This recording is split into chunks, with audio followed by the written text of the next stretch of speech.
భూమియు దాని సంపూర్ణతయు లోకము దాని నివాసులను యెహోవావే అని దేవుని వాక్యం సెలవిస్తుంది. ప్రియులారా, దేవుడు ఈ జీవితాన్ని భూమి మీద మనకు అనుగ్రహించాడు. ఈ సృష్టిని ఎంతో అందంగా మలచి తయారు చేసి నిన్ను నన్ను ఏలమని ఈ భూమిని మనకి స్వాధీనపరిచాడు.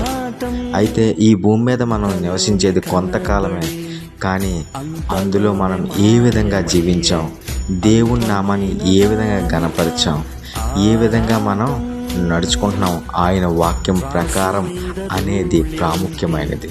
గడిచిన సమయం తిరిగి రానిది, పోయిన జీవితం మరలా సంపాదించుకోలేనిది. అయితే సమయం ఉన్నప్పుడే దేవుడు దాన్ని సద్వినియోగం చేసుకోమని చెప్తున్నాడు. ప్రియ సహోదరి సహోదరుడా, ఈరోజు నేను ప్రేమించి దేవుడు ఈ భూమి మీద అందమైన జీవితాన్ని నీకు అనుగ్రహించాడు.